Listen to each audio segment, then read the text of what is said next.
Hey, so today I'm going to take you through a little tutorial of how to start with hand balancing or handstands. I get a lot of people asking me where do they start. There's lots of hand balancing classes, but oftentimes with those you have to already be able to do a handstand before you even get to that. Plus, not everyone has access to that. So I just wanted to put together a super little mini tutorial of where to start just to get you on your hands. Um, Little disclaimer, I am far from the best hand balancer. Handstands have been a struggle for me. Elbow stands I picked up pretty quickly. Handstands have been a long journey and still a long journey to go.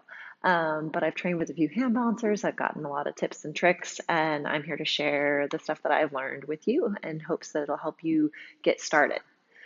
So let's go over a few things just to start before we even get into the up in the air part. Hand positioning.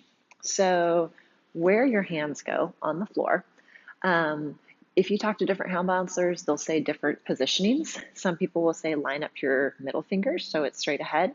Some people will say your pointer fingers. Okay, so when you place them on the ground, either point your finger ahead or middle finger. Personal preference. I originally started with middle finger because someone told me that. Later on, someone told me pointer finger. I changed that and I actually prefer that better. But try them both and see what works for you. Finger positioning. You'll see some people that have bent fingers. You'll see some people that have flat fingers. Once again, you talk to different hand balancers and you'll see different techniques. Um, for me, my fingers hyperextend really far. Um, so it looks like my fingers are flat. They're actually bent for me. So once again with this, you're going to have to figure out what works best for you. Regardless of where your fingers are, the important part is you want this part of your hand, especially right here, to be grounded. So if it's easier for you to push that into the ground with your fingers being slightly bent or with them flat pressing, whichever, but you want to work on getting this part of your hand to the ground. Okay, so when you place your hands on the ground, you want to go shoulder width apart. Depending on your shoulder flexibility, for some people, going shoulder width is a struggle. For me, I have some hypermobility issues in my shoulders. It actually helps me to go slightly narrower than shoulder width, and that helps me control my shoulder mobility issues better. So you're going to have to figure out, once again, that works best for you depending on your shoulder mobility, but plan on having your arms be roughly shoulder width apart. So if you look in the mirror and you put your hands on the floor, they should be roughly stacked underneath your shoulders with either that pointer finger or that middle finger straight ahead. Okay, so when you put your hands down on the floor, feel that pressure of the weight right in this part of your hand here, and then you want to think of pressing through the other parts secondary. Okay, so this is your main balance, the rest of it is kind of your ballast. Okay, so find that position on the ground, feel that just with your hands on the floor, feel that push down, and then the feeling of your fingers connecting to the floor. Okay, elbows. Your elbows should be straight. Before we even get into working on kicking up into a handstand and anything, I see a lot of people, they kick up and they bend their elbows, and they kick up and they bend their elbows. You want your elbows to be locked out, no bend in them. Okay? If you're trying to kick up into a handstand, every time you kick, you bend your arms, either due to flexibility or strength, that bend in your elbow is absorbing your kick, and you're going to have a really hard time getting to your stack. So work on keeping those elbows locked out. Body position. Once again, these are some conditioning exercises you can do on the floor before you even take it to a handstand. I want you to work on finding your shoulder position. So, little exercise that will A, help you find the shoulder engagement, and B, help you increase your range of motion for those of you that maybe have some tight shoulders. Is I want you to think about, and this can be done either sitting down or standing up, whichever works better for you. Think about pulling your ribs together. So if I take a big breath in, and I forcibly exhale it. Okay, usually exhale is a passive motion. You relax your diaphragm and the air is forced out. But I want you to actively exhale. Like if you took a big sigh, went, okay? So feel those muscles that engage when you do that. You're gonna feel your intercostals, your abdominal muscles, obliques, all of those muscles. You're gonna feel your ribs kind of cinched together, okay? This is gonna help us create what we call a hollow body. It's different than just sucking your belly button in. You can suck your belly button in and still have your ribs sticking out. I want you to think about compressing and bringing your ribs in, okay? From here, your pelvis is slightly tucked. Think about lifting your pubic bone slightly to the front. So if there was a string going from your pubic bone to your belly button, you just slightly shorten that. Okay, so whether you're sitting or standing, find that. Exhale, pull the ribs in, slightly lift the pubic bone to the front. Okay, now for that arm position, I want you to go thumbs touching, and you're going to raise your arms up over your head until you reach a spot where you feel like you can't hold this in anymore. It's going to want to pop out. Okay, so when you find that spot, and depending on your shoulder mobility, that might not be very far, it might be very far. But when you find that spot, I want you to pull your shoulders back down and wrapped and let your thumbs come apart. Okay, where that is for you is going to be different for everyone. Like I said, to me, I can get to a stack here. For some of you, it might be difficult for you to get there. And this is why we're going to do this exercise to work on finding that line. Okay, it's really hard to hold a handstand if you're not able to get your arms completely straight up over your head. So for a lot of people, it's a strength thing. For a lot of people, it's a flexibility thing. A lot of people, it's both combined. So we're going to work on addressing all of those. So the shoulders are pulled back and down. The outer edge of my armpit, I want to think about rolling it forward, okay? So this is my deltoid muscle here, my shoulder. When my arm is up here, I don't want my armpit facing out. I want the outer edge of my armpit rolling forward, okay? So feel that motion, okay? That's the position that you want to have of your shoulders when you're in your handstand, whether we're going full handstand or some of these progressive exercises that we're going to do, okay? So if I was to go into a downward dog position, let's just look at what those shoulders look like. So show you some skin so you can see what the muscle structure is here. It's kind of chilly, so I don't feel like taking my shirt off. So I've got my hands about shoulder width apart. I'm just going to go into a downward dog so you can kind of look at the shoulder position. And this is going to be one of the starting exercises for you to do to work on finding this engagement before you work on balance. Okay, we've got to find all the other pieces before we start pulling balance into the mix. So my hands are about shoulder width apart. In my case, my pointer fingers are pointing straight ahead. My elbows are straight. I'm going to press up into my downward dog. From here, I don't want my arms out here. I want to pull the outer edge of my armpits together and think about wrapping my shoulders. It makes my shoulders nice and broad, okay? From here, I want to think about pushing out of my shoulders. I don't want to sink. I want to push out. So one of the starting exercises for you to do here is to start with these shrugs. You can feel that push out of your shoulders. Generally in our daily life or activities, people are always telling us to pull our shoulders down. In a handstand, you want to push your shoulders away, okay? So when you're upside down, it's as if you're trying to push the floor away. You don't want to start to sink, okay? So opposite. So a lot of us take for granted the muscles that involves. It's a lot of muscles that we don't usually use, okay? Plus, they're going to be supporting eventually all your body weight. So I want you to start with some shrugs in this downward dog position. So my hands are shoulder width apart, either pointer or middle fingers point straight ahead. My elbows are completely straight. I'm pushing my weight into this middle part of my hand here. And then depending on your flexibility, your downward dog might be feet close together, farther away, but find where you can find this stack. And I'm going to get into this position and just do some shrugs. Push, sink, push, sink, push, sink, push, sink. Okay, let's look at that from the side. So if I go side, okay, you can be flat foot, tippy toe. Drop your head down so it's between your arms. Think about that wrap in the armpits. Don't let them rotate out. Pull them in. Push, sink. Push, sink.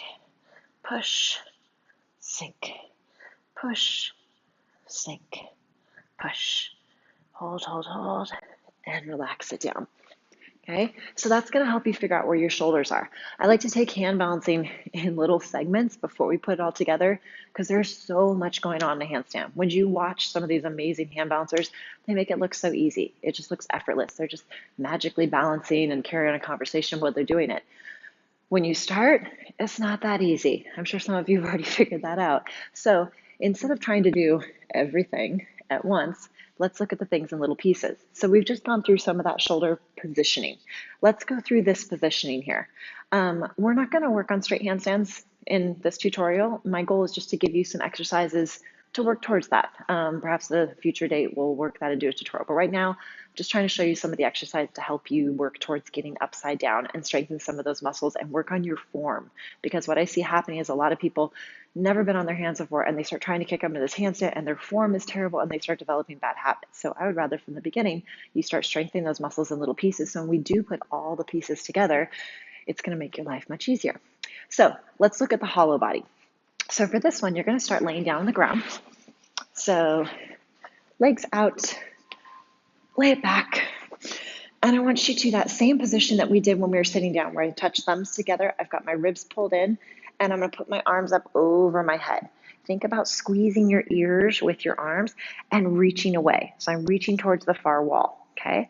From here, I want you to think about shortening the distance from your pubic bone to your belly button and engaging that. The ribs are pulled in here. This is your hollow body. And we're just going to work on reaching with the arms, raise everything a couple inches off the ground, and just keep it engaged and feel that. Really think about engaging through your glutes here and squeezing all of this. And just hold. And then relax it down. And squeeze. And relax it down. Okay, so maybe do about 5 of those, depending on your strength, maybe more. But always go with quality over quantity. When you do those, focus on squeezing your legs together. I find a lot of people, they'll do that and they're thinking about this, but their legs are kind of floppy. If when we get to the actual kick up in a handstand eventually, if you're working on balancing this part, but the lower part of your torso is waving in the wind, it's going to be knocking you off balance. So this is your chance while you're on the floor to work on engaging all of that. So think about squeezing your knees together, squeezing your ankles together, engaging through your glutes. Everything through here is engaged, okay? Handstands is a full body exercise. Everything's going to be working, even if it's just isometric, okay? So we've got the downward dogs with the shrugs. We've got these hollow bodies. Now we're going to work on getting into that vertical position, okay? So let's look at that shoulder position, what it looks like from the back, okay? So what I said about the arms are up, here out of the way, okay? I want my shoulders pulled back down and wrapped here. I don't want my shoulder blades pinching. I want to wrap. This is what it's going to look like, okay? Your goal with your arms is to have them be ideally straight, okay? Depending on your shoulder flexibility, for some people it's here initially, but that's why we're going to do some little pulses right here, okay? So once you get in this position, you're going to do squeeze, relax, squeeze, relax, squeeze, relax, squeeze, relax. I'm not thinking bring my arms forward and back. They're going to come forward on their own, okay? Just think squeeze, engage those muscles, relax, and let them forward. Squeeze, relax. As your arms are going back, you're going to feel the urge for this to all move. Work on trying to keep this completely still, as if you're wearing a cement corset and it can't go anywhere. So this squeezes little pulses, okay? It's as if I'm trying to reach a wall that's behind me. So as I'm doing these pulses, pulling the outer edge of my armpits forward, little squeezes, keeping my ribs in, and do maybe 10, 15, 20, depending on your strength. But just like any of the exercises, I want you to always focus on quality over quantity. Okay, so once you found this muscle engagement, well, you're right side up, we're going to work on taking it to upside down and finding it. I would encourage you to work on it right side up first, because for a lot of us, when we get upside down, things get a little backwards. So make sure you find it right side up before you take it upside down. It doesn't mean it's not still going to take some time to find upside down, but just it's going to make that progression a little bit easier. So we're going to work on getting into an L. So I'm going to use a wall to put my feet on, or you can use a table that's roughly the same height and put your legs on top of that too. I'm going to place my hands that same roughly shoulder width apart, either my pointer fingers or my middle fingers, pressing through this upper part of my hand. Elbows are straight, and I'm going to bring my ears in line with my shoulders and walk my legs up the wall. Okay, and you're just working on getting into an L. Work on pushing out of the shoulders. So this one, just think of it as a conditioning exercise. I don't want to sink. I want to push out and think outer edge of my armpits, wrapping, push out and hold and breathe, and maybe do it for 5, 10, 15 seconds, depending on your strength. Focus on quality over quantity, okay? For this one, it's not going to do you good to be holding upside down, but sinking into your shoulders. The whole time you should be pushing the floor away, okay? So if your goal is to hold it 15 seconds, but you get to 10 and you're sinking, come down, give your shoulders a breather, and then try doing another set, okay? If you're practicing it with the shoulders sinking down, you're creating bad habits. So listen to your body, take your time. Everyone's body learns at a different pace. Let's look at how it looks from the side. Okay, we're gonna look at that L and what it looks like from the side. Yours might look different than mine. Like I said, I have a lot of mobility in my shoulders, so I don't have a problem getting to stack. If anything, I tend to go beyond my stack. Okay, so your goal is to hit a straight line from your wrists all the way to your hip and finding this engagement so it's not arched, okay, or overly rounded due to your shoulder flexibility. Okay, so placing the hands on the floor just like we went over before.